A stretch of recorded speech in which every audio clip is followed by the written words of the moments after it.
नरेंद्र मोदी की सरकार में जदयू कोटे के मंत्री राजीव रंजन उर्फ ललन सिंह द्वारा मुसलमानों को लेकर दिए बयान से बिहार की राजनीति में बवाल खड़ा हो गया। सब जगह इसी की चर्चा है। सत्ता पक्ष के लोग भी ललन सिंह के बयान को सिरे से खारिज नहीं करते हैं। अशोक चौधरी कहते हैं कि बिना किसी भेदभाव के नीतीश ने हर धर्म समुदाय के लोगों का काम किया, मुसलमानों के कल्याण के लिए लगातार बजट बढ़ाया। पर यह भी सच है कि उस हिसाब से मुसलमान उन्हें वोट कहां करते हैं।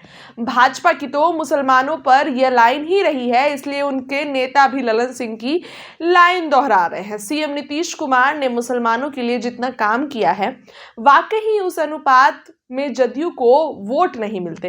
पर नीतीश कभी इस बात को रेखांकित नहीं करते, खुद से बोलते नहीं। वे अपने काम गिनाते रहे हैं और उस आधार पर मुसलमानों से जदयू के लिए वोट की अपील करते हैं। सार्वजनिक दौर पर तो वे ये भी कह चुके हैं कि भाजपा के साथ लंबे समय से रहने के बावजूद उन्होंने मुसलमानों का कभी आहित नहीं होने दिया।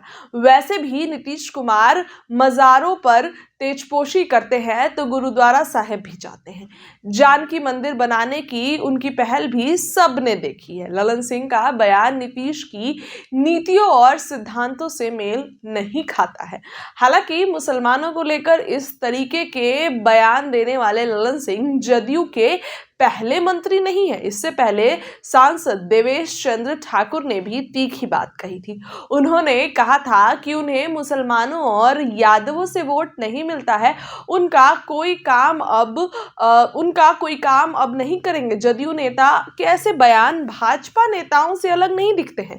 भाजपा ने अब हिंदू एकता के लिए बटेंगे तो कटेंगे और एक है तो सेफ है का नारा जहां उछाला है, सबसे पहले यूपी के सीएम योगी आदित्यनाथ ने बटेंगे तो कटेंगे का नारा हरियाणा विधानसभा चुनाव के प्रचार के दौरान दिया था।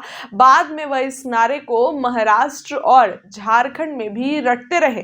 पीएम नरेंद्र मोदी ने अब एक है तो सेफ है का नारा दिया है। पहले देवेश चंद्र ठाकुर और अब ललन सिंह ने सार्वजनिक तौर पर अपनी बातें कही। पता नहीं नीतीश कुमार इनके बयानों से इत्तेफाक रखते हैं या नहीं, लेकिन उनकी चुप्पी किसी की समझ में नहीं आती है। वो कब क्या कर जाएं ये भी किसी को समझ में नहीं आता है। देवेश चंद्र ठाकुर के बयान से नीतीश के नाराज होने की बात आई थी। अब ललन सिंह के बयान पर उनकी क्या प्रतिक्रिया होती है ये तो देखना बाकी है।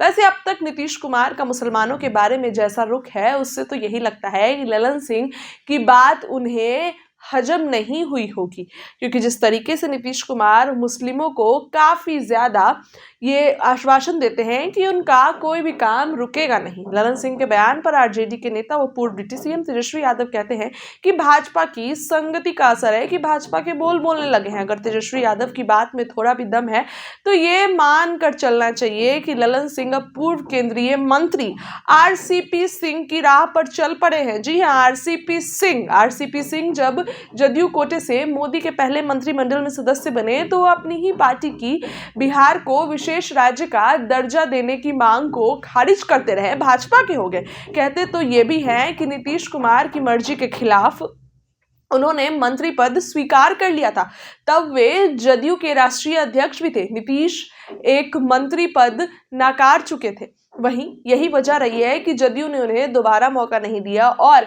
राष्ट्रीय अध्यक्ष का पद भी उनसे छीन लिया। और अब तो आरसीपी सिंह की स्थिति डगरा के बैगन की तरह हो गई है। अब सवाल ये उठता है कि ललन सिंह भी कहीं उनकी राह पे ना चलने लगे। जिस तरीके का ललन सिंह बयान दे रहे हैं और चर्चा भी खूब हो रही है। फिलहाल इस खबर के लिए इतना ही। जुड़े रहिए इनसाइडर लाइव के साथ, अपनी राय रखिए। बहुत बहुत धन्यवाद।